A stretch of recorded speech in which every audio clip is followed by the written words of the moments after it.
আমাকে এখানে তুলে এনেছেন কেন? আমি এখন কোথায়? হু আর ইউ? কেউ কথা বলছেন না কেন? আমার চোখের বাঁধন খুলে দিন প্লিজ। এতক্ষণ যে কথা বলছিল সে আমাদের গল্পের নায়িকা রিয়া। ওই চুপ, কোনো কথা বলবি না। তোর সাহস কি করে হয় আমাকে রেখে অন্যজনকে বিয়ে করার? কি আপনি? আর আমাকে এইভাবে বেঁধে রেখেছেন কেন? প্লিজ আমার চোখের বাঁধনটি খুলে দিন। রিয়ার কথার মতো ছেলেটি তার চোখের বাঁধন খুলে দিল। এইবার বলেন কে আপনি? কি বলছো তুমি? আমাকে চিনতে পারছো না? রিয়া ছেলেটির দিকে ভালোভাবে তাকিয়ে দেখে অবাক হয়ে গেল, কারণ ছেলেটি আর অন্য কেউ না, সেটা হচ্ছে সজীব। তাদের বাসার পাশে তার বাসা। তার 1 ক্লাস সিনিয়র, তারা একই কলেজে পড়তো। দেখে পাগল পাগল লাগতো আর কেমন যেন। তো তার বর্ণনা দেই।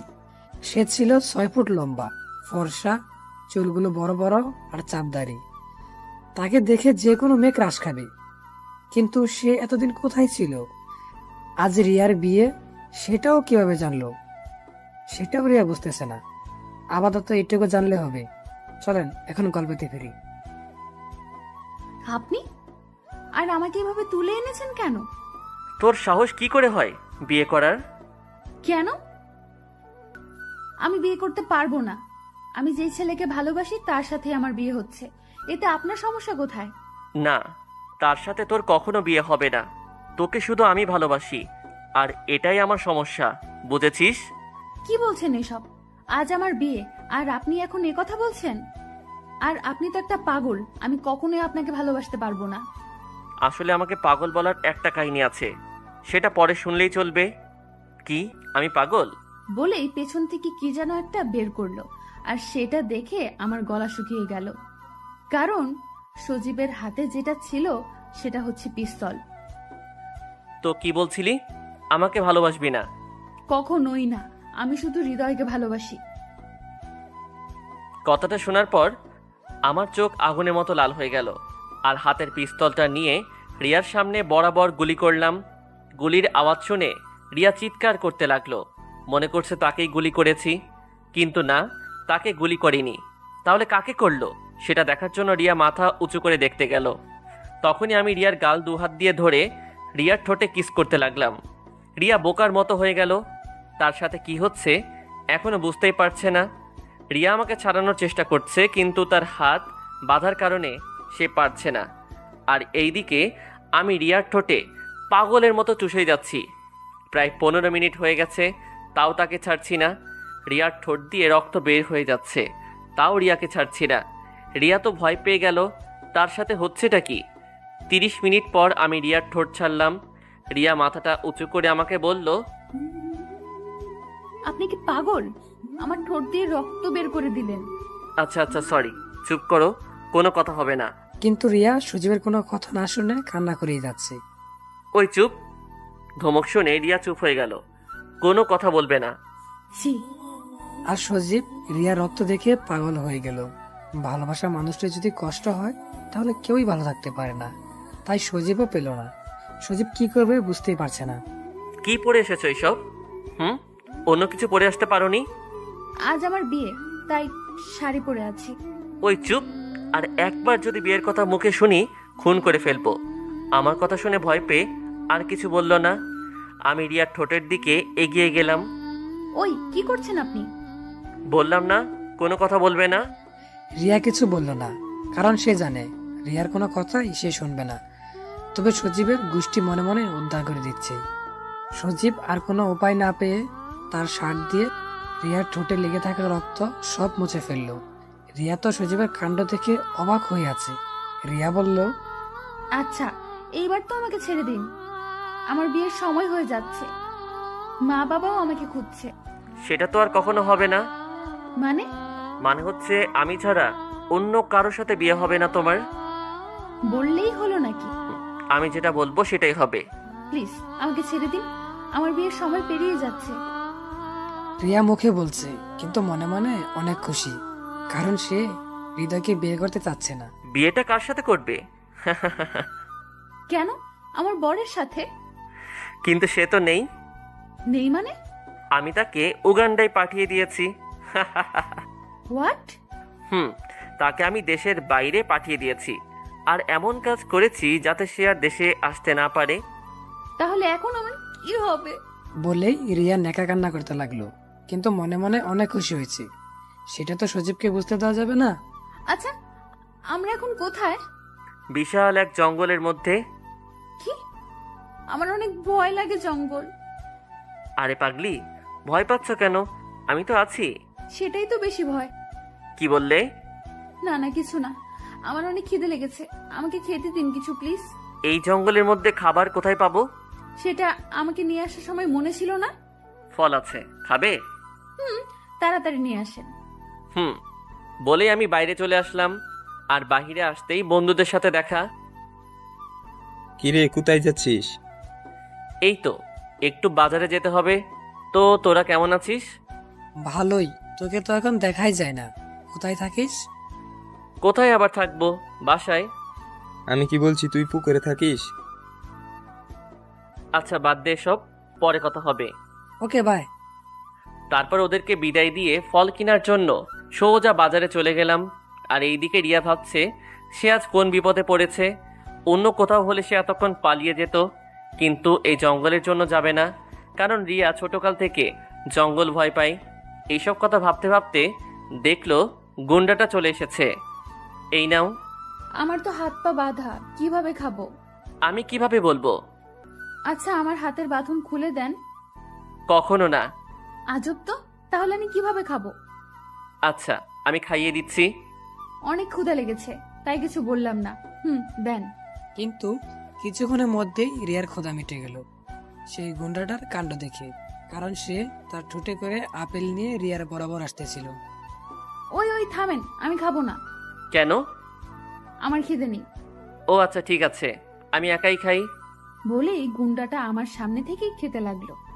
কি যে করি, খিদেও লেগেছে অনেক। আর গুন্ডাটা যেভাবে দিতে চাচ্ছে সেটা আমি মরে গেলেও খাবো না। আর এদিকে সজীব খেয়ে রিয়ার থেকে একটু দূরে বসলো। রুমের মধ্যে মোমবাতির আলো জ্বলার কারণে ঠিকভাবে দেখতে পাচ্ছে না গুন্ডাটা কোথায়। কিছুক্ষণ পরে ক্ষুধার জ্বালায় থাকতে না পেরে রিয়া, ওই হ্যালো মিস্টার, কোথায় আপনি? আজব তো, কোথায় গেল? অন্ধকার রুমে আমার ভয় করছে। হ্যালো, আমার কথা কি শুনতে পাচ্ছেন? তো কেউ কথা বলছে না। রিয়া এবার ভয় পেয়ে কান্না করতে লাগলো। রিয়ার কান্না শুনে পাশের রুম থেকে সজীব দৌড়ে তার কাছে আসলো। কি হয়েছে পাগলি, তুমি কান্না করছো কেন? কান্না করছে কেন সেটা জানেন না? ও তোমার ক্ষুধা লেগেছে, তাই তো? হুম। দিব, তবে সেই আগের ভাবেই। ক্ষুধার জ্বালায় আর কিছু বললাম না। দেন। আমি তো মহা খুশি। তারপরে দেখলাম গুন্ডাটা তার মুখে একটা আপেল নিয়ে আমার কাছে এগিয়ে আসলো। ক্ষুধা লাগার কারণে আমিও কিছু বললাম না। ও একেবারেই আমার ঠোঁটের বরাবর চলে এসেছে। আর উপায় না পেয়ে আমি তার ঠোঁটের কাছে গিয়ে আমার ঠোঁট দিয়ে আপেলটাকে কামড় দিলাম। আপেলটা কামড় দেওয়ার সময় আমার ঠোঁটের সাথে ওনার ঠোঁট লেগে গেল। এভাবেই 4টা আপেল খেলাম। পৃথিবীতে এইভাবে কেউ আপেল খেয়েছে কিনা সেটা আমি জানি না, তবে আজ আমি এই গুন্ডার কাছ থেকে শিখলাম। থ্যাঙ্কস। কেন? এমন একটা স্পেশাল মুহূর্ত দেওয়ার জন্য। শালা লুচ্চা, একা একটা মেয়েকে পেয়ে সুযোগের সদ্ব্যবহার করে নিলি। কিছু কি বললে? কুকু কুকু কই? কিছু না তো। আচ্ছা তুমি বসো, আমি ফ্রেশ হয়ে আসি। ফ্রেশ হবেন মানে? ও সরি, তোমাকে মিথ্যে বলেছি। আমরা এখন আমার বাসায় আছি, কোনো জঙ্গলে নেই। কি? আমার সাথে এত বড় মিথ্যা কথা বলেছেন? আগে জানলে আমি তখনই পালিয়ে যেতাম। সেই জন্যই তো তোমাকে বলি নাই বেবি। What baby? মানে বাবুর আম্মু। কে বাবুর আম্মু? আমার সামনে যে বসে আছে। তবে এখনো হয়নি, তবে আজই হয়ে যাবে। মানে? মানে আজ আমাদের বিয়ে। কি? এই বিয়ে আমি কখনোই মেনে নিব না। তুমি না মানলেও চলবে, আমি তো মেনে নিব। দেখেন ভাই, আমি আপনার পায়ে ধরি, প্লিজ আমার এমন সর্বনাশ করবেন না। ওই তোর ভাইয়াকে? হ্যাঁ, আমি কোন জন্মের ভাইয়া তোর? রেগে যাওয়ার কারণে সজীবের চোখ লাল বর্ণের হয়ে গেছে, তাই দেখে রিয়ার গলা শুকিয়ে গেল। সরি সরি, আর কখনো বলবো না। মনে থাকে যেন। জি, একটা কথা বলবো। আরে একটা কথা কেন, কিছুক্ষণ পরেই তুমি আমার বউ হয়ে যাবে। একটা কেন, যতটা ইচ্ছা বলো। বেটা গুন্ডা বলে কি, তাকে আমি কখনোই বর হিসেবে মেনে নিব না। কি বললে? না মানে বলছি, আমি একটু জল খাবো। আচ্ছা বসো, আমি এখনই নিয়ে আসছি। আমি তো বসেই আছি, উঠে তো দাঁড়াতে পারবো না, যেভাবে আমাকে বেঁধে রেখেছেন। তুমি পালিয়ে যাবে বলেই তো বেঁধে রেখেছি। আচ্ছা এবার খুলে দেন, আমি পালাবো না। সত্যি তো? হুম। তারপরে আমি রিয়ার বাঁধন খুলে দিলাম। বাঁচলাম। বেটা আমাকে যেভাবে বেঁধে রেখেছিল মনে হচ্ছে আমি কোনো চোর। কিছুক্ষণ পরে আমি একটা গ্লাসে করে জল নিয়ে আসলাম। এই নাও জল। তারপরে রিয়া জল খেতে লাগলো। জল এখনো খাওয়া হয়নি। হঠাৎ করে ওই বেটা আমাকে কিস করতে লাগলো। আমার মুখে জল থাকার কারণে কোনো কথাও বলতে পারলাম না, কিন্তু ওই বেটা আমার ঠোঁট কামড়িয়ে ধরে আছে। আল্লাহ গো, আমি কোন বিপদে পড়লাম। প্রায় 10 মিনিট পর আমাকে ছেড়ে দিল। ওই, আপনি কি মানুষ না অন্য কিছু? কেন? আমাকে দেখে কি মনে হয়? আপনাকে দেখে আস্ত একটা লুচু মনে হয়। ইস, নিজের বরকে কি কেউ এভাবে বলে? ওই কে আমার বর? আমি তোমার বর, বুঝলে? আর তার সার্টিফিকেটটা কিছুক্ষণ পরে পেয়ে যাব। কোনো জন্মেও পাবেন না। সেটা কিছুক্ষণ পরে বুঝতে পারবে। এই তো, এই সুযোগে ওই বেটা যখন বাথরুমে ঢুকবে তখন আমি পালিয়ে যাব। কি, পালিয়ে যাওয়ার চিন্তা করছো নাকি? না না, তা করব কেন? সেটা কখনো মনেই করবে না। তারপর যেই বাথরুমের মধ্যে ঢুকেছে, আমি ওই সুযোগে বের হয়ে আসার জন্য যেই দরজায় হাত দিলাম তখনই অ্যালার্ম বেজে উঠলো। আর ওই বেটা গুন্ডাটাও বের হয়ে আসলো। তার দিকে তাকিয়ে আমার চোখ বড় বড় হয়ে গেল, কারণ তার শরীরে একটা টাওয়াল ছাড়া আর কিছুই ছিল না। তার বুকে ঘন কালো লোম দেখা যাচ্ছে। আমার জায়গায় যদি অন্য কোনো মেয়ে হতো তাহলে তার লোম দেখেই ক্রাশ খেত। ওই মেয়ে, তুমি আমার কথা বুঝো না? আমি তো বাইরে যেতে চাচ্ছিলাম। থাক, আর মিথ্যা বলা লাগবে না। আমার সাথে চলো। কোথায়? বাথরুমে। কেন? কারণ তুমি আবার পালিয়ে যাবে তাই। না, আমি আর পালাবো না। আর কোনো কথা শুনতে চাই না। এই বলে বেটাটা আমাকে কোলে করে বাথরুমের মধ্যে নিয়ে গেল। এখানে আমি কি করব? আমি গোসল করব, তা তুমি দেখবে। আমার লজ্জা লাগছে, প্লিজ আমাকে যেতে দিন। আরে বরকে দেখতে লজ্জা কিসের? কোনো কথা বলবে না, চুপচাপ দাঁড়িয়ে থাকবে। আর না করলে বুঝতেই তো পারছো। না না, থাক, আমি কিছু করছি না। কি ছেলে রে বাবা, একটুও লজ্জা নেই। মনে মনে বললাম, ওই বেটা গোসল করছে আর আমি চোখ বন্ধ করে আছি, আমাকে পেছনে ঘুরতেও দিচ্ছে না।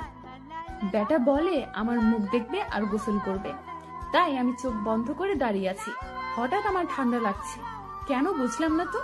চোখ খুলে দেখি গুন্ডাটা জল দিয়ে ভিজিয়ে দিয়েছে। ওই ওই, করছেনটা কি? কেন, দেখতে পাচ্ছ না? আমাকে ভিজিয়ে দিলেন কেন?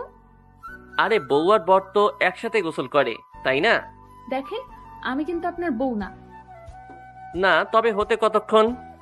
আমি আর কিছু বললাম না, কারণ আমার কথা কিছুতেই শুনবে না। আচ্ছা, এইবার আমার কাছে এসে আমাকে জড়িয়ে ধরো তো। আমার ভীষণ ঠান্ডা লাগছে। মানে? বাংলা বুঝো না? হুম। আমি বলছি আমরা এখন রোমান্স করব। কখনো না। তুমি করবে না, কিন্তু আমি তো করব। আর আমাকে জোর করে করতে হলে আমি কি করব সেটা তুমি ভালো করেই জানো। আমি আর কোনো কথা না শুনে তাকে সরাসরি জড়িয়ে ধরলাম, কারণ বেটা লুচুকে বিশ্বাস নেই। এই তো আমার লক্ষ্মী সোনা, আমার কথা কত সুন্দর করে শুনছে। তারপর দুজনে গোসলটা শেষ করে বাইরে বের হলাম। রিয়াকে নিয়ে আমার রুমে চলে গেলাম। আমার রুমে রিয়া এসে তো হা হয়ে গেল, কারণ আমার রুমে শুধু তার ছবি। সে এত ছবি কোথায় পেল? আমি তো কিছুই বুঝতে পারলাম না। আর ছবিগুলো অনেক জায়গায় তোলা, কিন্তু বেশি দিন আগের ছবি না। তার মানে সে আমাকে কিছুদিন আগে থেকে ফলো করে, আর আজ আমাকে তুলে নিয়ে এসেছে। এখন কি করে বাসায় যেতে পারবো? ওই কি ভাবছো? ভাবছি আপনি আমাকে ভিজিয়ে দিলেন, এখন আমি কি পরবো?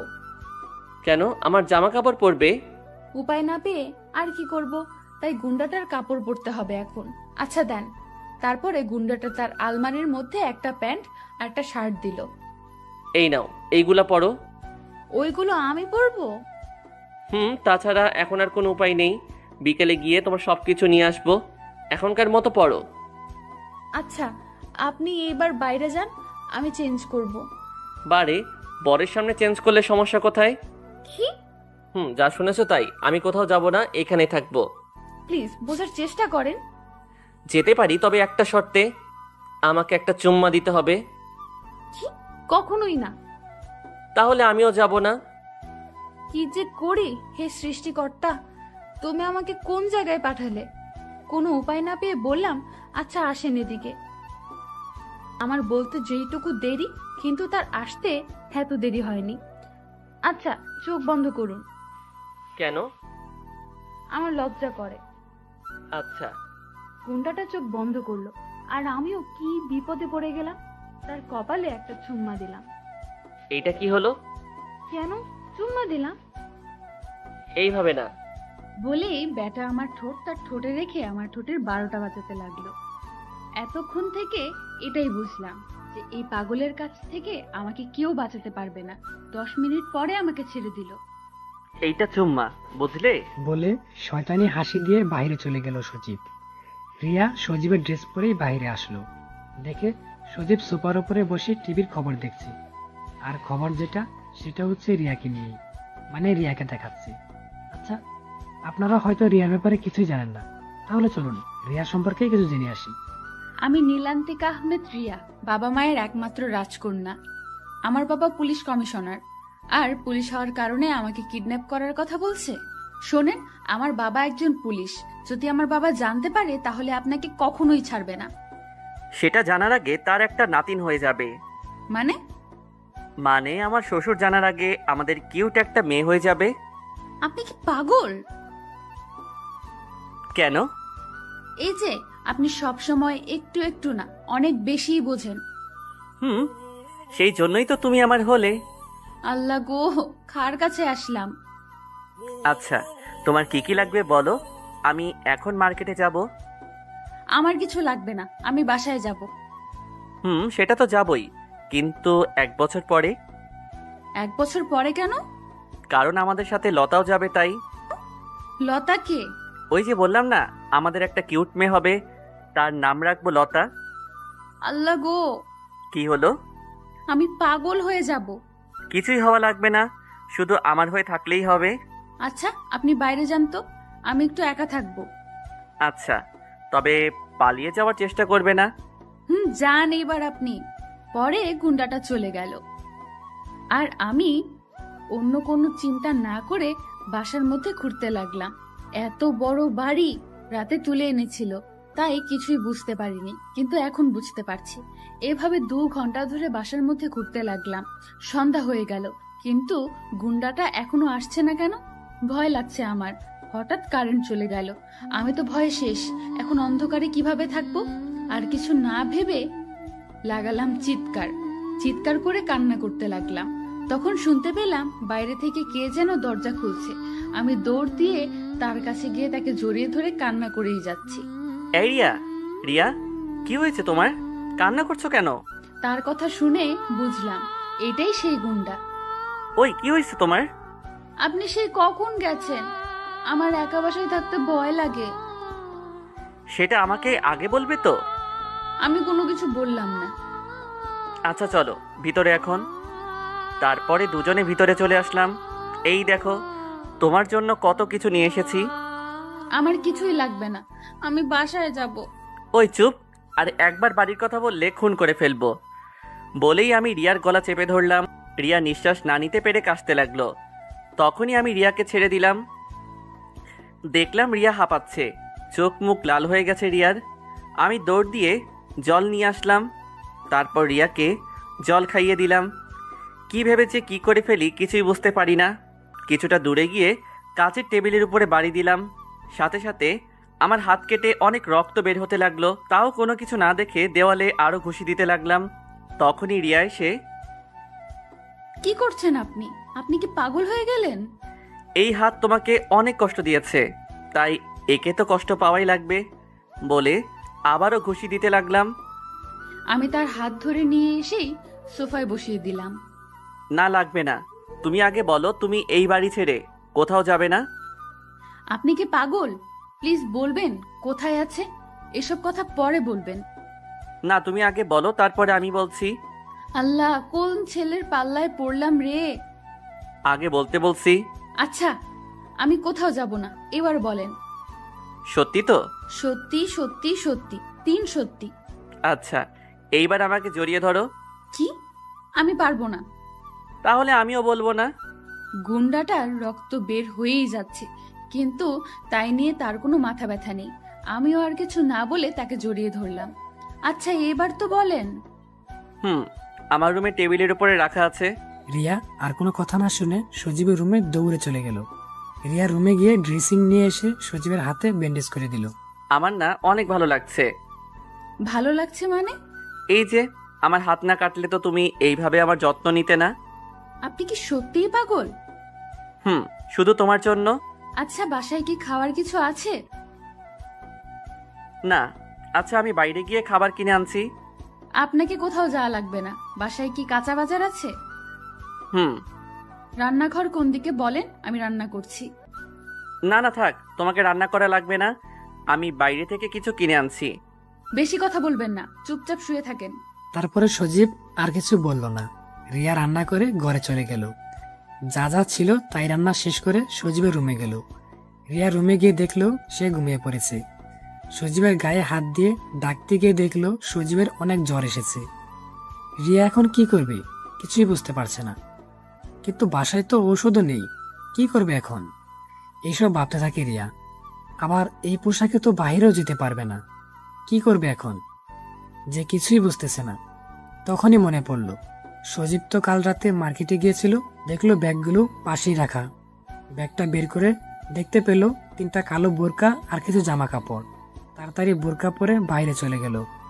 বাসার নিচেই ফার্মেসি দোকান ছিল, তাই সেখান থেকে ওষুধ নিয়ে আবার চলে আসলো। তখন রিয়ার একটা কথা মনে পড়ছিল। গুন্ডাটাকে একা রেখে কোথাও যাওয়া যাবে না। একদিনই তার উপরে কেমন যেন মায়া জমে গেছে। ওষুধ নিয়ে তার কাছে আসলাম। ওই ওঠেন, এবার কিছু খেয়ে ওষুধ খেয়ে নিন। কিন্তু সজীবের কোনো শব্দ পেল না। রিয়া কিছুটা ভয় পেয়ে তার মাথায় হাত দিয়ে ডাকতে লাগলো। কিছুক্ষণ পরে সে চোখ খুলল। কিছু খেয়ে নিন। সজীব ঘুম থেকে উঠে খেতে গিয়েও খেতে পারল না, কারণ তার হাতে তো ব্যান্ডেজ করা। রিয়া সেটা বুঝতে পেরে তাকে খাওয়ানোর জন্য তার মুখের সামনে খাবার নিয়ে গেল। নিন, খেয়ে নিন। বিশ্বাস করো রিয়া, তোমাকে অনেক ভালোবাসি। তুমি কোথাও যেও না আমাকে ছেড়ে, তাহলে আমি মরেই যাব। আচ্ছা, আমি কোথাও যাচ্ছি না, এখন খেয়ে নিন। তারপরে সজীব আর কিছু বলল না। খাওয়া শেষ করে তাকে ওষুধ খাইয়ে দিল। ওষুধ খেয়ে ঘুমিয়ে পড়ল সে। বুঝলাম না, এই মানুষটা এমন কেন?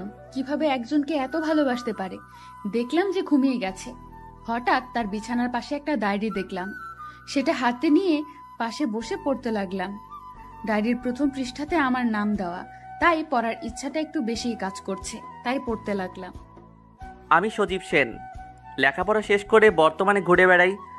বাবা মা আছে, কিন্তু তাদের ভালোবাসা কখনো পাইনি। তারা দেশের বাইরেই থাকে সব সময়। আমার দেশে থাকতে ভালো লাগে, তাই এইখানেই থাকি। তেমন কোনো ভালো বন্ধু নেই, যারা আছে তারা শুধু আমার টাকা আছে বলেই আছে। একা একা থাকতে থাকতে এখন আর খারাপ লাগে না। কিন্তু হঠাৎ একদিনে একটা মেয়েকে রাস্তায় একজন বৃদ্ধাকে সাহায্য করতে দেখি। তাকে সবার থেকে একটু আলাদা মনে হয়, তাই তার সম্পর্কে জানার জন্য খোঁজ নিলাম। খোঁজ নিয়ে জানতে পারলাম তার নাম রিয়া, আমার পাশের গলিতেই থাকে। আস্তে আস্তে তাকে ভালো লাগতে শুরু করে। আর ভালো লাগা থেকে কবে যে ভালোবেসে ফেলেছি সেটা বুঝতেই পারি নাই। তাই তাকে ভালোবাসার কথাটা বলার জন্য তার কাছে যাই, কিন্তু সেই অন্য একটা ছেলেকে ভালোবাসতো। তার সাথে সুখে থাকবে বলে আমি না বলা ভালোবাসার কথা আমার মনের মধ্যেই রাখলাম। কিন্তু একদিন জানতে পারলাম সেই ছেলেটা প্লে বয়। তখন আমার রিয়ার কথা ভেবে অনেক কষ্ট পেলাম। তখনই আমি রিয়াকে ফোন দিলাম আর তার সাথে কথা বললাম যে তার বফ একটা খারাপ ছেলে। কিন্তু রিয়া সেটা না শুনে আমাকে অনেক অপমান করে, তাই আমি তার ফোনে তার বফের ছবি দিয়ে সিমটা বন্ধ করে রেখেছিলাম। তার মানে এই সেই ছেলে যার জন্য আমি একটা খারাপ ছেলের হাত থেকে বেঁচে গিয়েছিলাম। এই ছেলেকে কত খুঁজেছি, কিন্তু কোথাও পাইনি। এইসব কথা বলে রিয়া আবার পড়তে লাগলো। এইভাবেই চলছিল আমার জীবন। একদিন একটা মার্কেটের পাশ দিয়ে যাচ্ছিলাম, হঠাৎ একটা নীল শাড়ি দেখে দাঁড়িয়ে পড়লাম। কারণ যে নীল শাড়িটা কিনছিল সেটা রিয়া ছিল, কিন্তু সে না কিনে চলে গেল। পরে আমি ভিতরে গিয়ে জানলাম যে সেই শাড়িটা তারা অন্য কাস্টমারের কাছে বিক্রি করে দিয়েছে। আমি তাকে অনেক বুঝিয়ে নিয়ে আসলাম, কিন্তু ততক্ষণে রিয়া চলে গিয়েছিল। নীল শাড়ির সাথে নীল কাচের চুড়িও কিনেছিলাম। যদি কখনো তার সাথে দেখা হয় তখন তাকে দিয়ে দিব, কিন্তু সেটা আর হলো না। সেই দিন রাতে মা আমাকে ফোন দিয়ে আমেরিকায় যেতে বলল। বাবা নাকি অসুস্থ, তাই আমি চলে গেলাম। কিন্তু না, আমাকে মিথ্যে বলে তারা আমাকে আমেরিকায় নিয়ে আসলো আর তাদের বিজনেস পার্টনারের মেয়ের সাথে আমাকে বিয়ে দেওয়ার কথা বলল। কিন্তু আমি না করে দেই এবং বলি আমি একটা মেয়েকে ভালোবাসি। কিন্তু তারা আমার কোনো কথা না শুনে আমাকে একটা রুমের মধ্যে বন্ধ করে দিল আর আমাকে 7 দিন না খাইয়ে রাখে। পৃথিবীর এমন বাবা মা আছে কি না সেটা আমি জানি না, তবে পরে জানতে পারি তারা আমার আপন বাবা মা নয়। আমার বাবা মা অনেক আগেই মারা যায়। তারা ছিল আমার মামা মামি। আমার সম্পত্তির জন্যই এত ভালো সেজে এসেছে এখানে। রাত দিন বন্ধ রুমে থাকতে হতো আমাকে আর না খেয়ে, কিন্তু আমার তেমন খারাপ লাগতো না, কারণ আমার কাছে রিয়াকে দেওয়া সেই শাড়ি আর চুড়ি ছিল, সেটা দেখে রাত পার করতাম। কিন্তু একদিন শুনলাম যে মামা মামি আমাকে মেরে ফেলে আমার সম্পত্তি তাদের নামে করে নিবে। তখন আমি অনেক কষ্ট পেয়েছিলাম। তখন আমি এইসব না ভেবে তাদেরকে সব সম্পত্তি দিয়ে পালিয়ে দেশে চলে আসলাম। যে দেশে কেউ না থাকুক, রিয়া তো আছে, তার সাথে সারা জীবন কাটিয়ে দিতে পারবো। কিন্তু দেশে এসে শুনি রিয়ার নাকি আজ বিয়ে। তখনই মরে যেতে ইচ্ছা করছিল, যে যার জন্য এত কিছু ছেড়ে চলে আসলাম সেই আজ অন্য কারো হয়ে যাচ্ছে। কিন্তু কিছুক্ষণ পরে মনে আসলো যে রিয়া শুধু আমার, যেভাবেই হোক আমি তাকে নিজের করে নিবই। প্রয়োজনে তাকে জোর করে আমার করে রাখবো। সেই দিন রাতেই রিয়াকে তুলে নিয়ে আসলাম। একটা ছেলে আমাকে এত ভালোবাসে যে আমার জন্য এত কিছু ছেড়ে দিয়ে চলে এসেছে। এই কথা ভাবতে ভাবতে কখন যে চোখ দিয়ে জল বেরিয়ে ডায়েরির উপরে পড়েছে জানতেই পারে নাই রিয়া। এসব ভাবতে ভাবতে রিয়া ওখানেই ঘুমিয়ে পড়ে। সকালে ঘুম থেকে উঠে দেখে গুন্ডাটা আমাকে জড়িয়ে ধরে তার বুকের উপর নিয়ে শুয়ে আছে। আমার নিঃশ্বাস নিতে কষ্ট হলেও আজ কেন যেন বিরক্ত লাগছে না। তার পাগলামিগুলো আজ কেন যে ভালো লাগছে, কিন্তু কেন লাগছে সেটা বুঝতে পারছি না। আমি ওঠার চেষ্টা করলেও পারছি না। কি যে করি এখন? অনেক কষ্ট করে বের হয়ে চলে আসলাম। আর এইদিকে সজীব ঘুম থেকে উঠে দেখে রিয়া নেই। আর তখনই এক লাফ দিয়ে উঠে পড়ে। সারা রুমে খুঁজতে থাকে, কিন্তু কোথাও পায় না। তারপরে ছাদে যায়, কিন্তু কোথাও পায় না। বারান্দায়, রান্নাঘরে, টিভির রুমে, কোথাও গিয়ে পায় না। সজীব প্রায় পাগলের মতোই হয়ে যায়। মাথা নিচু করে টেবিলের পাশে বসে পড়ে। তখনই বাথরুম থেকে কিসের যেন শব্দ শুনতে পেল। সে তখনই বাথরুমের কাছে গিয়ে শাওয়ারের শব্দ শুনতে পেল। রিয়া, জি, কিছু বলবেন? বাইরে আসো তাড়াতাড়ি। সজীবের কথার মতো রিয়া বাহিরে আসলো। রিয়াকে দেখে সজীব জড়িয়ে ধরল আর গালে কপালে চুমু দিতে লাগলো। আর এমন ভাবে জড়িয়ে ধরেছে যেন রিয়াকে তার কাছ থেকে কেউ কেড়ে নিয়ে যাবে। আর রিয়াও সজীবের সাথে সায় দিতে লাগলো। আর এইদিকে সজীব কান্না করছে। কই, আপনি কান্না করছেন কেন? জানো আমি কতটা ভয় পেয়ে গিয়েছিলাম। সারা বাড়ি তোমাকে খুঁজে কোথাও পাচ্ছিলাম না। আমি তো মনে করেছিলাম তুমি চলে গেছো। পাগল, তার জন্য কি কান্না করতে হবে? আমি যে তোমাকে কতটা ভালোবাসি সেটা তুমি কখনোই বুঝবে না। বুঝেছি বলেই তো মেনে নিয়েছি আপনাকে গুন্ডা। কি বললে? বলছি আমি কখনো যাব না আপনাকে ছেড়ে। কি সত্যি? হুম। রিয়ার কথা শুনে সজীব রিয়াকে কুলে তুলে নিয়ে ঘোরাতে লাগলো আনন্দের সাথে। এই কি করছেন? পড়ে যাব তো। আরে পাগলি, তুমি পড়বে কেন? তুমি তো আমার বুকের মধ্যেই আছো। আচ্ছা, আপনি কি সারা জীবন এমনই পাগল থাকবেন? আমি এমনই পাগল থাকবো আর এইভাবেই তোমাকে ভালোবেসে যাব। আমিও সেটাই চাই। কিছু বললে? বলছি এবার তো আমাকে নিচে নামিয়ে দেন। না, আজ সারাদিন তোমাকে কোলেই রাখবো। আল্লাহ গো, কি বলে এই গুন্ডাটা? আচ্ছা, তুমি মনে মনে কি বলো কিছুই বুঝি না। কিছু না, আমাকে নামিয়ে দেন প্লিজ। কেন? একটু কাজ আছে। কি কাজ? বলা যাবে না, জরুরি কাজ আছে, প্লিজ যেতে দিন। কি এমন কাজ যে বরকেও বলা যাবে না? আগে বলবে, পরে যেতে দিব। আল্লাহ, এই গুন্ডাটা তো আমার জীবনকে তেজপাতা বানিয়ে দিবে। কি হলো, বলছো না কেন? না, কোথাও না। ও আচ্ছা, চলো ছাদে যাই। এই সকালে ছাদে কেন? বউয়ের সাথে ছাদে যেতে সকাল আর বিকেল লাগে নাকি? ওই হ্যালো মিস্টার, এখনো আমি আপনার বউ হইনি। ও তাই তো, আমার তো মনেই নেই। আচ্ছা এখানে দাঁড়াও, আমি আসছি। যান যান। কিন্তু সজীব বলে উঠল, না না, তুমিও চলো, কারণ আমি তো বলেছি তোমাকে আজ আমি কোলে থেকে নামাবো না। না, হ্যাঁ। তারপর সজীব রিয়াকে কুলে করেই তার বেডরুমে নিয়ে গেল। আর তখনই একটা ফোন আসলো। 20 মিনিটের মতো কার সাথে যেন কথা বলল, আবার আসতেও বলল। আমিও কিছু বুঝলাম না। আচ্ছা, আপনি কাকে আসতে বললেন? সেটা কিছুক্ষণ পরে বুঝতে পারবে। তাই আমিও আর কিছু বললাম না। কিছুক্ষণ পরে দেখলাম কলিং বেল বেজে উঠল। এই বাসায় কেউ এসেছে? প্লিজ এবার তো আমাকে নিচে নামিয়ে দেন, প্লিজ। বললাম না বেশি কথা বলবে না। সজীবের কথা শুনে আমি গাল ফুলিয়ে তার কোলে বসে থাকলাম। সজীব ব্যাপারটা বুঝে আমার গাল দুইটা টেনে টমেটোর মতো লাল করে দিল। এই আমার গাল টানছেন কেন? ইস, আমার বউয়ের গালগুলো এত সুন্দর, তাই না টেনে পারলাম না।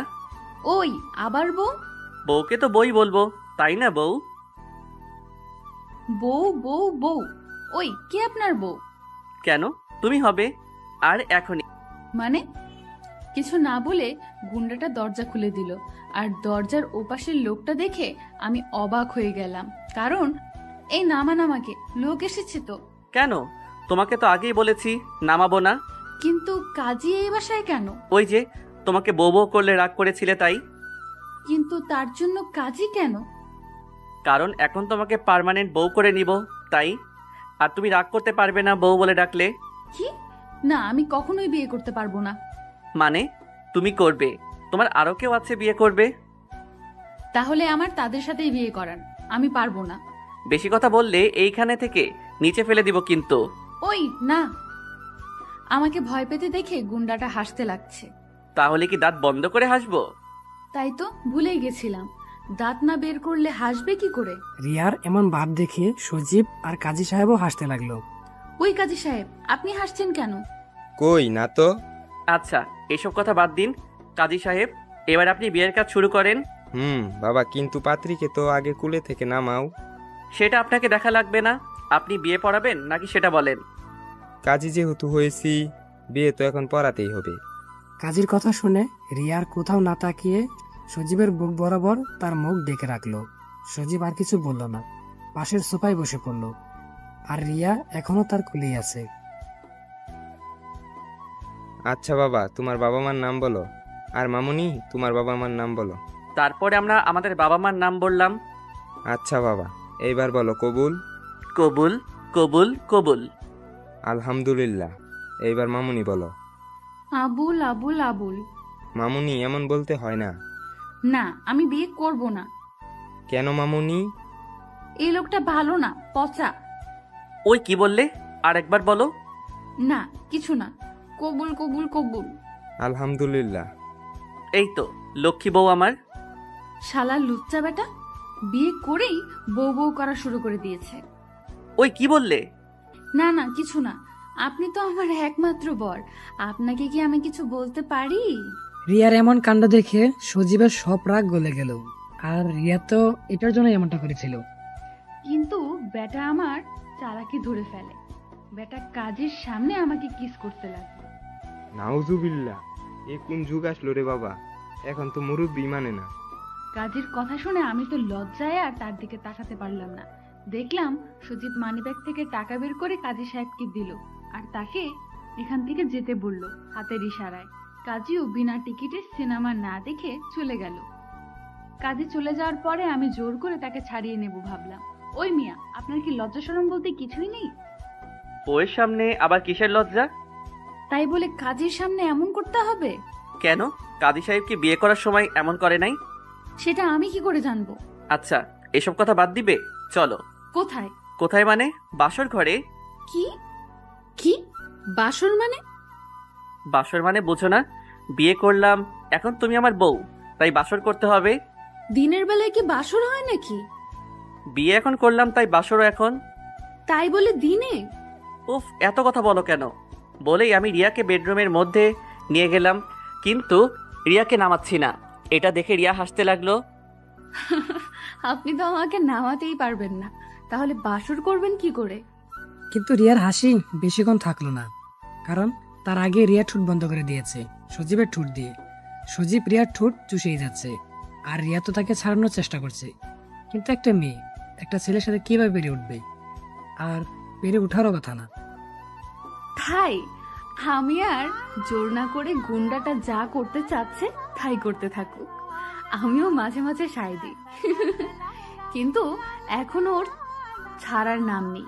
কি যে করি, তাই কোনো উপায় না পেয়ে তার ঠোঁটে হালকা কামড় দিলাম, আর তাকে কামড় দেওয়ার সাথে সাথে আমার ঠোঁট ছেড়ে দিল। কি হলো এটা? কই? কামড় দিলে কেন? তো কি করব, এইভাবে কি কেউ কিস করে? তো কিভাবে করে? অল্প একটু করে, তা না হলে তো দম বন্ধ হয়ে যেয়ে মরে যাব। তোমাকে কয় মিনিট ধরে কিস করছি জানো? 10 মিনিট? না, 45 মিনিট ধরে। কি, এত মিনিট কিস করেও আমি বেঁচে আছি কি করে? মানে? আমি তো টিভির মধ্যে দেখি গুন্ডারা কোনো মেয়েকে 10 মিনিট কিস করতে গেলে সে মেয়ে মরেই যায়। কি আমি গুন্ডা? তা নয় তো কি, এভাবে একটা অবলা মেয়েকে পেয়ে তাকে কিভাবে কিস করছেন? ইস, কি আমার অবলা রে! তোমার বর থাকতে তুমি এই কথা বলবে কেন? আমার বরটাও তো আমাকে মেরে ফেলতে চাচ্ছে। কিভাবে মেরে ফেলতে চাচ্ছি শুনি? এই যে কিস করে।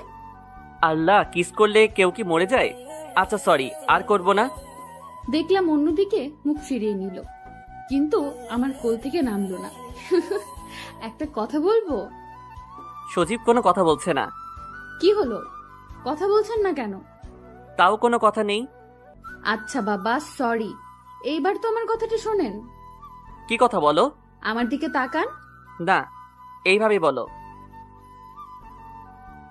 তা না হলে বলবো না। আচ্ছা, এইবার বলো। কিন্তু আমি এবার চুপ করে থাকলাম। কি হলো বলো। আগে চোখ বন্ধ করেন। না, তুমি আগে বলো। না, আপনি আগে চোখ বন্ধ করেন, তারপর বলবো। আচ্ছা। এই বলে আমি চোখ বন্ধ করলাম, আর সাথে সাথে রিয়া আমার ঠোঁটে কিস করতে লাগলো। আমি তো অবাক হয়ে রিয়ার দিকে তাকিয়ে আছি, কিছুই বুঝছি না আমার সাথে কি হলো এখন। আর রিয়া তো আমার কাজ করে যাচ্ছে। প্রায় 15 মিনিট পরে ছেড়ে দিল। এইটা কি হলো? কেন বোঝেন না? সব তো আমার মাথার উপর দিয়ে গেল। আচ্ছা থাক, কিছু বোঝা লাগবে না। তবে এটা জেনে রাখেন, আমিও পারি। ইস, তাই নাকি? হুম। তবে এটা দারুণ ছিল। কোনটা? এই যে এত সুন্দর মিষ্টিটা। লজ্জা লাগে না বুঝি আমার? বলে আমার বুকের মধ্যে মুখ লুকালো। ইস, আমার বউটার তো দেখি অনেক লজ্জা। সেটা তো হবেই, সব মেয়েদের লজ্জা থাকে। তাই নাকি? জানতাম না তো। আপনি এসব জানবেন কি করে? আপনি তো শুধু... আমি শুধু কি? না না, কিছু না। আমি শুধু ঠোঁট তোমার চিনি, তাই তো? হ্যাঁ? এই বেটা ভূত নাকি? আমার মনের কথা কিভাবে জানলো? কিছু বললে? না। ও আচ্ছা। এভাবেই তাদের দিনটা পার হলো। পরের দিন সকালে রিয়া ঘুম থেকে উঠে বলল, আচ্ছা, অনেকদিন তো বাসায় যায়নি, আর তারাও আমাকে খুঁজে বেড়াচ্ছে, তাই আজ তাদের কাছ থেকে ঘুরে আসি আর তাদের এই কথাটা বলি। না, তোমাকে যাওয়া লাগবে না, তুমি আর আসবে না। আরে পাগল, আসবো না কেন? আপনি তো আমার বর, আর বরের কাছ থেকে কি কেউ দূরে থাকে? সত্যি আসবে তো? বাবা, আসবো। আচ্ছা, সাবধানে যাও, আমিও বের হব এখন।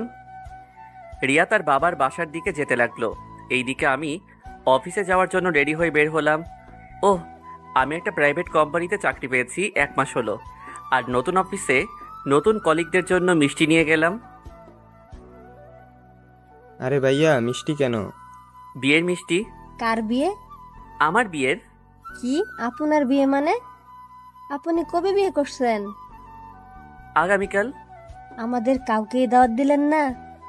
সরি, আসলে বিয়েটা হঠাৎ করে হয়ে গেছে। তবে আপনাদের সবাইকে অন্য একদিন দাওয়াত করে বাসায় নিয়ে যাব। আচ্ছা। বলে সবাই সবার কাজে মনোযোগ দিল। সজীবও কাজ করতে লাগলো। কিছুক্ষণ পরে রিয়ার কাছে ফোন দিল, কিন্তু রিয়া ফোন ধরল না। মনে করলো যে সে হয়তো বিজি আছে, তাই ধরছে না। এদিকে সজীব কাজ করতে করতে আর রিয়ার কথা মনে পড়ল না। কাজ শেষ করে বিকালে বাসায় গেল সজীব, কিন্তু বাসায় গিয়ে রিয়াকে দেখলো না। তাই রিয়ার কাছে ফোন দিল, কিন্তু তার নাম্বার বন্ধ দেখাচ্ছে। কি ব্যাপার? রিয়ার নাম্বার বন্ধ কেন? আর এখনো আসলো না কেন? তাহলে কি রিয়া আমাকে মিথ্যা কথা বলে চলে গেল? না না, এ আমি কি বলছি? সজীব আর কিছু না ভেবে তখনই বের হলো রিয়ার বাসার উদ্দেশ্যে। সজীবের বাসা থেকে রিয়ার বাসায় যেতে 2 ঘন্টা সময় লাগলো। রিয়ার বাসায় গিয়ে দেখলো তাদের বাসার গেটে তালা দেওয়া আছে। তালা দেওয়া কেন? তাহলে রিয়ার বাবা মা কোথায় গেল? সজীব কিছুই বুঝতে পারছে না। তার মাথায় আস্তে আস্তে প্রেশার উঠে যাচ্ছে যে তার সাথে কি হচ্ছে। সজীব প্রায় পাগলের মতোই হয়ে গেল। রিয়াকে সারা শহর খুঁজতে লাগলো, কিন্তু কোথাও পেল না। সজীব কি করবে ভেবে পাচ্ছে না। রিয়ার কথা মাথায় নিয়ে রাস্তা পার হচ্ছিল, তখনই হঠাৎ করে পাশ দিয়ে একটা গাড়ি বের হলো। সেটা দেখার জন্য পিছে তাকাতেই পাশ থেকে আরেকটা ট্রাক এসে সজীবকে উড়িয়ে দিয়ে গেল। সজীবের সারা শরীর দিয়ে রক্ত বের হয়ে যাচ্ছে, কিন্তু তার সেদিকে কোনো নজর নেই। সে একটা কথাই চিন্তা করছে, যেভাবেই হোক রিয়াকে খুঁজে পেতেই হবে, হয়তো তার কোনো বিপদ পড়েছে। এইসব কথা ভাবতে ভাবতে সজীব ওঠার জন্য অনেক চেষ্টা করে, কিন্তু পারে না। আর পারবেই বা কি করে, তার তো পা ভেঙে গেছে। আর তার মাথায় অনেক পরিমাণে আঘাত লাগার কারণে তার মাথা জিনজিন করছে। কিন্তু সে এসবের কথা চিন্তা না করে দ্বিতীয়বারের মতো আবারও উঠতে যায়, কিন্তু সে এবারও উঠে দাঁড়াতে পারল না। বাম পা ভেঙে যাওয়ার কারণে সেই পায়ে ভর দিয়ে দাঁড়াতে পারছে না। আমাকে যেভাবে হোক উঠতেই হবে। তারপরে সে তৃতীয়বারের মতো উঠে গেল, কিন্তু সে এবার বাম পায়ে ভর না দিয়ে ডান পায়ে ভর দিয়ে দাঁড়ানোর চেষ্টা করলো। আর ডান পায়ে কোনো সমস্যা না হওয়ার কারণে ঠিকভাবে দাঁড়াতে পারলো, তবে আর বাম পাটা বাজ হয়েই থাকলো। পায়ে হেঁটে চলল, আর সেই পাকে হেঁচড়ে চলতে লাগলো। উদ্দেশ্য ছিল রাস্তার ওই পাশে যাওয়ার। ওই পাশে রিয়ার এক বান্ধবী থাকে, তার কাছে যাবে। তাই সজীব দ্বিতীয়বারের মতো রাস্তা পার হওয়ার জন্য পা টেনে টেনে হাঁটতে লাগলো। এবার সে বেশিরভাগ রাস্তা পার হয়ে চলে এসেছে। তখন দেখলো একটা গাড়ি অনেক জোরে তার দিকে আসছে। সে তাড়াতাড়ি হাঁটতে চাইলো, কিন্তু তার পায়ের জন্য সে জোরে হাঁটতে পারলো না। ঠিক তখনই সে আবারও গাড়ির সাথে ধাক্কা খেলো, কিন্তু এবার আগেরবার চেয়ে বেশি ধাক্কা খেলো। আর সে ধাক্কা সামলাতে না পেরে রাস্তার পাশে একটা ল্যাম্পপোস্ট ছিল, তার সাথে তার মাথায় অনেক জোরে বাড়ি লাগে। বাড়ি লাগার সাথে সাথে সজীব অজ্ঞান হয়ে যায়। পরে তার সাথে কি হয় সেটা আর মনে নেই। আজ 1 বছর পরে সজীবের জ্ঞান ফিরল। সজীব চোখ খুলে দেখলো তার পাশে রিয়া বসে আছে। সজীব রিয়াকে দেখে সাথে সাথে শোয়া থেকে উঠতে লাগলো, কিন্তু তার শরীরে বল না থাকার কারণে সে উঠতে পারল না। এদিকে রিয়া সজীবের জ্ঞান ফেরা দেখে আনন্দে আত্মহারা হয়ে যায়। সে বিশ্বাসই করতে পারছে না যে আজ 1 বছর পর সজীবের জ্ঞান ফিরে আসবে। রিয়া ডাক্তারকে ডেকে আনলো। আমার তো বিশ্বাস হচ্ছে না, ইনি এতদিন পরে আবার জ্ঞান ফিরে পাবে। সৃষ্টিকর্তা সব কিছুই পারে। রিয়ার বাবা মাও আছে। আচ্ছা, আপনারা হয়তো কিছুই বুঝলেন না কি হলো সজীবের সাথে, আর রিয়াই বা কোথায় ছিল। তাহলে চলুন ফ্ল্যাশব্যাকে। 1 বছর আগে রিয়া বাসায় যাওয়ার পরে। কিরে মামুনি, তুই এতদিন কোথায় ছিলি? জানিস তোকে আমরা কত খুঁজেছি। কোথায় ছিলে মামুনি তুমি? আমি এই ঢাকা শহরে কত খুঁজলাম, কিন্তু কোথাও পেলাম না। আমি এতদিন এই শহরেই ছিলাম। কিন্তু আমি তো কোথাও পেলাম না। আচ্ছা তাহলে শোনো। তারপরে রিয়ার সাথে যা যা হয়েছে সব বলল। রিয়ার কথা শুনে তারা হাসবে না রাগ করবে কিছুই বুঝতে পারছে না। মানে হলো রিয়ার জন্য এত ভালো একটা বর পেয়েছে সেটা জেনে খুশি হবে, না রিয়াকে তুলে নিয়ে গেছিল সেটা শুনে রাগ করবে। যাই হোক, তারা আর কোনো কিছু না বলে বলল, আমি শুনে অনেক খুশি হয়েছি যে তোর বরটা অনেক ভালো। আর জানিস, সব বাবা মাই চায় তার মেয়েকে ভালো একটা ছেলের সাথে বিয়ে দিবে। বাবা, আমি সত্যিই খুব ভাগ্যবান। আমরা তখন কথা বলতেছিলাম, হঠাৎ বাবার ফোনটা বেজে উঠল। বাবার কাছে কে যেন ফোন দিল। কি বলছেন? আমি এখনই আসছি। বাবা, কি হয়েছে? তারপরে বাবার কথা শুনে আমি তাড়াতাড়ি, বাবার এক বন্ধুর অ্যাক্সিডেন্ট করে, তাই শুনে আমরা তাড়াতাড়ি বের হয়ে যাই। আর তাড়াহুড়ো করে গাড়িতে ওঠার সময় আমার ফোনটা কোথায় পড়ে গেল বুঝতেই পারিনি। পরে সজীবের কাছে ফোন দিতে যেতে ফোনটা আর খুঁজে পাইনি। আর সজীবের নাম্বার মনে না থাকার কারণে ফোনও দিতে পারি নাই। তাই ভাবলাম কাল সকালে তার সাথে কথা হবেনি। কিন্তু এই একটা দিনের জন্য আমার জীবনে এমন একটা দিন নেমে আসবে সেটা আমি কখনোই ভাবতে পারি নাই। আমরা হাসপাতাল থেকে রাত 9টার দিকে বাসায় যাচ্ছিলাম, তখন দেখলাম রাস্তার উল্টো পাশে একটা ছেলে গাড়ির সাথে ধাক্কা খায়। আর ল্যাম্প পোস্টের সাথে বাড়ি খেয়ে নিচে পড়ে। সেটা বাবা দেখে তাড়াতাড়ি গাড়ি থামায়। কি হয়েছে বাবা? ওইখানে একটা ছেলে অ্যাক্সিডেন্ট করেছে। তারপরে আমরা সেইখানে যাই, আর গিয়ে যা দেখলাম তাতে করে আমার মুখ দিয়ে আর কোনো কথা বের হচ্ছে না। আমি পড়ে থাকা ব্যক্তিকে জড়িয়ে ধরে কান্না করতে লাগি, কারণ মাটিতে পড়ে থাকা ব্যক্তিটা আর কেউ না, আমার সজীব। বাবা মা আমার এমন ব্যবহার দেখে বুঝে যায় যে এইটা অন্য কেউ না, আর সাথে সাথে সজীবকে নিয়ে হাসপাতালে চলে আসি।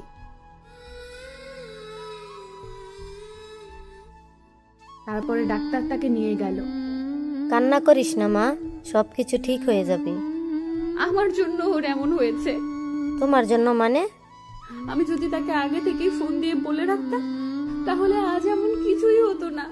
দেখ মা, সৃষ্টিকর্তা হয়তো এমন কিছু চেয়েছেন, তাই হয়েছে। তুই চিন্তা করিস না, সৃষ্টিকর্তার উপরে ভরসা রাখ, দেখবি তিনি সব কিছু ঠিক করে দিবেন। সেটাই যেন হয়। আমি তো তাকে ভীষণ ভালোবেসে ফেলেছি। আমরা কথা বলছিলাম, তখনই ডাক্তার বের হয়ে আসলো। আমি তার কাছে দৌড়ে গিয়ে বললাম, ডাক্তার, সজীবের কি অবস্থা? কেমন আছে এখনো? কি হলো ডাক্তার, কিছু বলছেন না কেন? আসলে আমরা অনেক চেষ্টা করলাম, কিন্তু তার ফল কিছুই হলো না। ডাক্তারের আর কোনো কথা না শুনে রিয়া ওখানে বসে কান্না করতে লাগলো। প্লিজ এভাবে কান্না করবেন না, আমার কথাটা তো আগে শুনেন। কি শুনবো? তাকে আর বাঁচানো যাবে না, এটাই তো? না, সেটা নয়। তাহলে কি? আসলে তার মাথায় অনেক জোরে বাড়ি লাগার কারণে তার ব্রেন ড্যামেজ হয়ে যায়, আর সে কোমায় চলে গিয়েছে। জানি না আর কখনো সে ফিরে আসতে পারবে কিনা। ডাক্তারের কথা শেষ না হতেই রিয়া বসা থেকে উঠে দৌড়ে সজীবের কাছে গেল। সজীবের মুখে অক্সিজেন দেওয়া আছে, কোনো শব্দ পাওয়া যাচ্ছে না। রিয়ার পেছনে পেছনে তার বাবা মাও আসলো। রিয়া তার মাকে ধরে কান্না করতে লাগলো। আমার সাথে এমন হলো কেন মা? আমি তো তাকে সত্যিই ভালোবেসে ফেলেছিলাম।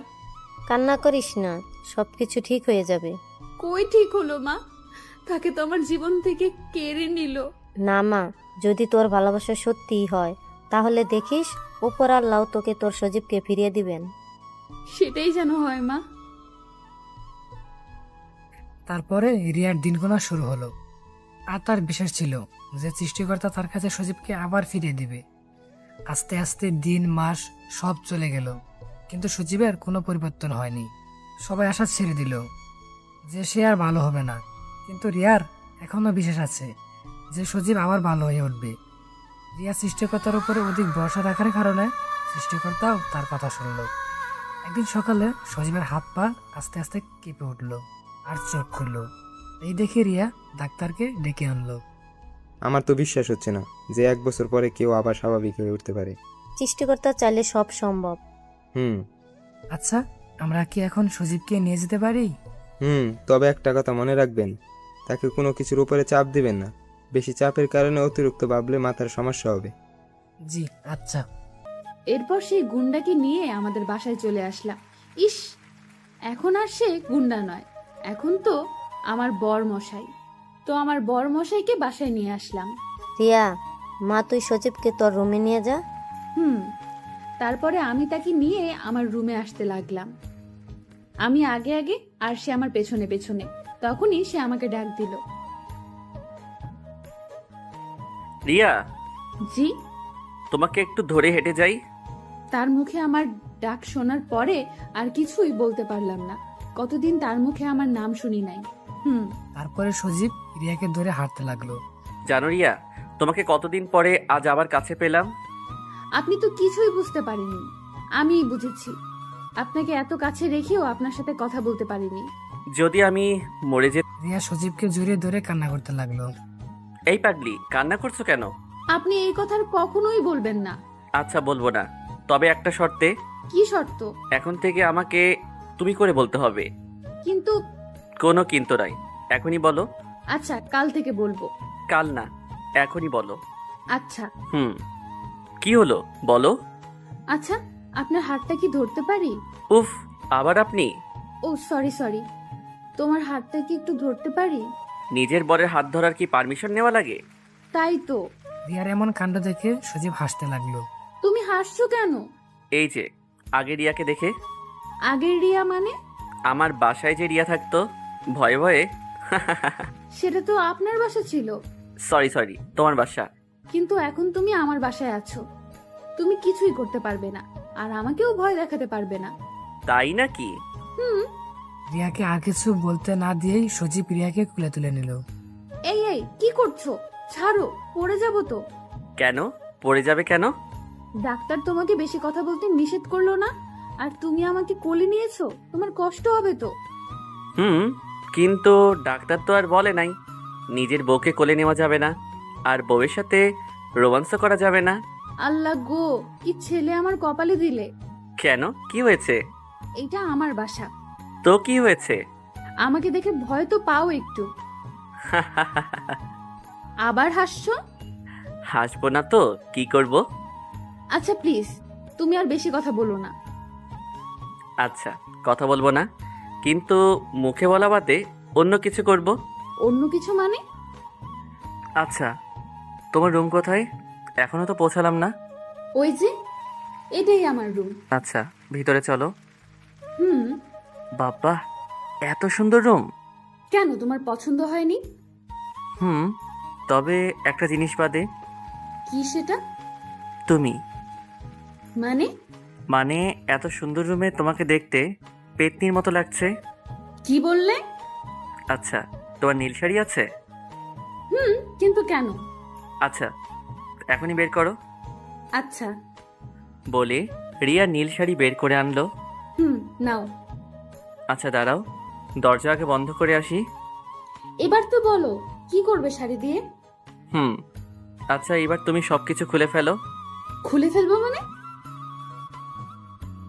খুলে ফেলবে মানে এখন আমি তোমাকে শাড়ি পরাবো তাই? কি? কখনোই না। ও বুঝেছি, আগের সজীবের রূপ ধারণ করতে হবে। আর আগের সজীব হলে তোমাকে কি করবে সেটা ভালোই বুঝতে পারছো। না না, থাক, খুলছি। তারপরে রিয়া সবকিছু খুলে ফেললো, আর সজীব বেচারা রিয়ার দিকে হা করে তাকিয়ে রইল। কি মিস্টার, এভাবে হা করে থাকবেন নাকি শাড়িটা পরিয়ে দিবেন? ও হ্যাঁ, দিচ্ছি। তারপরে সজীব রিয়াকে শাড়ি পরাতে লাগলো।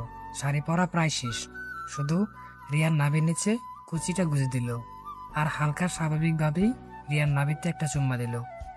কিন্তু সজীব তো আর জানতো না যে রিয়া আর স্বাভাবিক নেই। রিয়ার ভেতরে একটা জ্বর বয়ে চলছে। রিয়ার সাথে সাথে সজীবের চুল চেপে ধরে সজীবের মাথাটা তার নাভি বরাবর চেপে ধরলো। এবার সজীবও পাগল হয়ে গেল রিয়া ছোঁয়া পেয়ে। এবার দুজন দুজনকেই ধরে পাগলের মতো কিস করতে লাগলো। আর কিছুক্ষণ পরে তারা ভালোবাসার রাজ্যে হাউডুবু খেতে চলে গেল। সকালবেলা পাখির কিচিমিচির সাথে যুগ হয়েছে রিয়ার মার ডাকাডাকি। রিয়া এবার বিরক্ত হয়ে বলল, কি হয়েছে মা, ডাকছো কেন? কিছু হয়নি, তাড়াতাড়ি বাহিরে আয়। আচ্ছা তুমি যাও, আমি আসতেছি।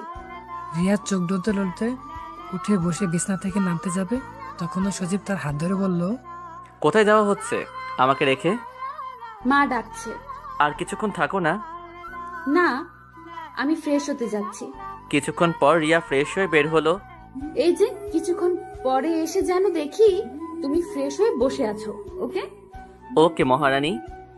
রিয়া মিষ্টি একটি হাসি দিয়ে তার মায়ের কাছে চলে গেল। এখন বলতে গেলে কাকটাকা ভোর যাকে বলে। চারদিকে সবে সূর্যের কোমল আলো এসে ছুঁয়ে যাচ্ছে। কোমল মোলায়েম একটা আলোর ছাটা এসে পড়েছে রিয়াদের বারান্দায়। কয়েকটা চড়ুই পাখি যেন নিজেদের মধ্যে গুরুত্বপূর্ণ বিষয় নিয়ে কিচির মিচির করে আলোচনা করেই যাচ্ছে, কিন্তু কয়েকটা কাক হয়তো আলোচনা না করে তুমুল স্বরে ঝগড়া করেই যাচ্ছে। এসবের দিকে মনোযোগ কাটিয়ে পিছনে তাকিয়ে দেখি রিয়া দাঁড়িয়ে আছে। তুমি কখন এলে? এই তো, কি করছিল আমার বর্মশাই? এই তো, তুমি বিহীন একা সূর্যের মায়া ভরা এই অপরূপ আলো দেখছিলাম মহারানী। ও মা, গুন্ডাটা এসব বলে কি? এই কি বললে? কিছু না। এই, তুমি এখনো ফ্রেশ হও নাই? তাড়াতাড়ি ফ্রেশ হয়ে আসো। তারপর আমি ফ্রেশ হয়ে সবাই মিলে নাস্তা সেরে বসে আছি। তখনই রিয়ার মা, হ্যাঁ মা ভালো। আচ্ছা বাবা, তুমি কি কোথাও যাবে নাকি? হ্যাঁ মা, একটু বাইরে থেকে ঘুরে আসতে মন চাইছে আর কি। তাহলে সাবধানে যেও বাবা।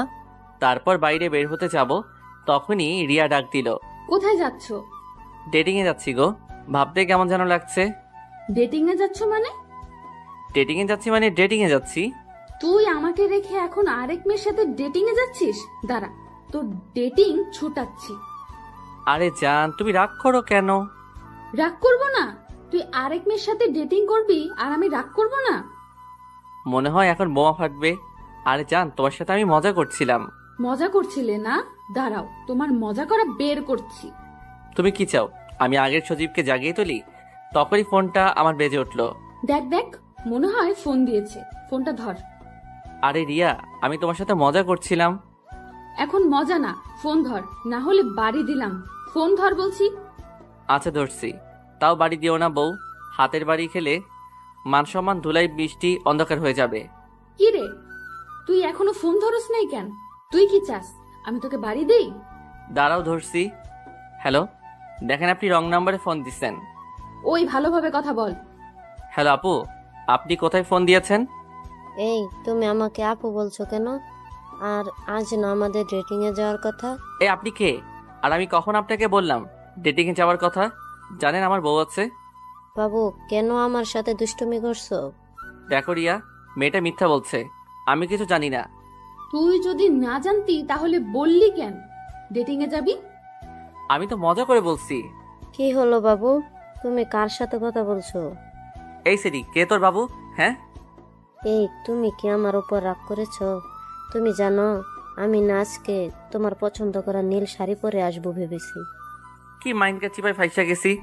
মজা কর, আরো মজা কর। সজীব তুই গেলি, এখন রিয়ার দিকে তাকিয়ে দেখি রিয়ার রাগে ঘন ঘন করছে। তোর অন্য মেয়ের সাথে ডেটিং করা আজকে বের করছি, দাঁড়া। একথা বলেই রিয়া আমার কলার ধরে টানতে টানতে বাসার ভিতরে নিয়ে গেল। তারপর থেকে শুরু হলো স্বামীর ওপর বউয়ের অত্যাচার। কেমন লাগে ডেটিং করতে? ও মা গো, বাঁচাও গো, আমার ভুল হয়েছে। সত্যি বলছি, আমি তোমার সাথে মজা করছি। তখনই একটা মেয়ে আসলো আর বলল, কেমন লাগলো দুলাভাই? কেমন লাগলো মানে? মিথ্যা বলে লাভ নাই, সবই সত্যি দেখেছি। তার মানে তুমি সবই দেখেছো? হুম। মান সম্মান মনে হয় সব শেষ হয়ে গেল। কিছু বললেন দুলাভাই? তোমার বোনকে বলো না আমার ভুল হয়ে গিয়েছে। আমাকে আর যে আসলে দুলাভাই, এটা রিয়ার প্ল্যান করে করা, এখানে আমার কিছু করার নেই। এই, তুই যা তো এখন এখান থেকে। মেয়েটি যা বলল তা কি সত্য? সব সত্য। তুমি আমাকে এভাবে মারতে পারলে? এ কথা বলতেই রিয়া কোথায় যেন চলে গেল। আর কিছুক্ষণ পর হাতে করে মলম নিয়ে আসলো আর আমাকে মলম লাগাতে থাকলো। আমি কিছু বুঝতেছি না। কেন পারবো না? তুমি যখন আমাকে কিডন্যাপ করেছিলে, বেঁধে রেখেছিলে, তখন আমার কেমন লাগছিল জানো? তার মানে তুমি আমার সাথে প্রতিশোধ নিলে? প্রতিশোধ না, তোমাকে বোঝালাম এভাবে জোর করে কিডন্যাপ করে বাসায় আটকে রেখে ভালোবাসা হয় না। আমার তখন কিডন্যাপ করা ছাড়া আর কোনো উপায় ছিল না। প্যান্টটা খুলো। প্যান্ট খুলবো? কি বললো এসব? প্যান্টটা খুলতে বলছি, খুলো। প্যান্ট করে কি করবে শুনি? আমি কি আমার বাবুটাকে কষ্ট দিতে পারি? তাই একটু মলম লাগিয়ে দেব। না থাক, লাগবে না। কেন লাগবে না? অবশ্যই লাগবে। আমার ব্যথা নেই। তুমি বললেই হলো ব্যথা নাই? আমি জানি না তোমার কতটা ব্যথা করছে। এ কি মোর জ্বালা, কি আর করা। তারপর মলম লাগাতে লাগলো। এতক্ষণ মেরে টেরে এখন মলম লাগানি হচ্ছে। এই আস্তে, ব্যথা লাগে তো। একটু ব্যথা তো লাগবে, কোনো টেনশন নেই, এখন সব ঠিক হয়ে যাবে। এইভাবেই মলম লাগাতে লাগাতে চলে গেল 1টি বছর। রিয়া রিয়া, আমার ব্লেজারটা কোথায়? রিয়া ড্রয়িং রুম থেকে চেঁচিয়ে বলল, বেডে। আমার ফোন কোথায়? টেবিলে। আমার ওয়াচ কোথায়? টেবিলে। আমার পারফিউম কোথায়? টেবিলে। এবার সজীব রেগে গেল। টেবিলের সামনে দাঁড়িয়ে কোমরে 2 হাত রেখে দাঁতে দাঁত চেপে বলল, আমার জেল কোথায়? টেবিলে। এবার আর নিজেকে আটকাতে পারলো না, রুম থেকে বেরিয়ে গেল। এই মেয়ে কি বুঝে না যে কেন সজীব তাকে ডাকছে, নাকি বুঝেও না বুঝার ভান করছে? সজীব ড্রয়িং রুমে এসে দেখলো রিয়া সোফায় বসে খুব মনোযোগ সহকারে টিভি দেখছে, তাও আবার জবা। সজীব রেগে রিয়ার কাছে গিয়ে রিয়াকে আচমকা কোলে তুলে নিয়ে নিজের রুমে এসে দরজা লক করে দিল। এটা কি হলো? তুমি আমাকে এভাবে নিয়ে আসলে কেন? যারা ভালো কথায় বোঝে না তাদের আঙুল বাঁকা করে বোঝাতে হয়। রিয়াকে কোল থেকে নামাতে নামাতে বলল সজীব। মানে কি? দেখছিলে না আমি কাজ করছিলাম? হ্যাঁ দেখেছি, তুমি কি কাজ করছিলে। এখন একটা ভালো কাজ করো। কি ভালো কাজ? ভ্রু কুঁচকে বলল রিয়া। আমাকে অফিসে 8 ঘন্টা থাকার এনার্জি দাও। ও হ্যালো, আমি এখন কোনো এনার্জি দিতে পারবো না, জানতো? গুন্ডা, তার নাকি আবার এনার্জি লাগবে। সরুন, আমার জবা শেষ হয়ে যাচ্ছে। বলে রিয়া সজীবকে সরিয়ে রুম থেকে বেরোনোর জন্য দরজা অব্দি গেল, কিন্তু বাইরে যেতে পারলো না। তার আগেই সজীব রিয়ার হাত ধরে তাকে দেয়ালের সাথে মিশিয়ে নিল। তুমি দিতে পারবে না তো কি হয়েছে, আমি তো নিতেই পারি। বলেই রিয়াকে আর কিছু বলার সুযোগ না দিয়ে রিয়ার ঠোঁটে চেপে ধরল। রিয়াও আর বাধা দিল না, ভেসে যেতে লাগলো ভালোবাসার সাগরে।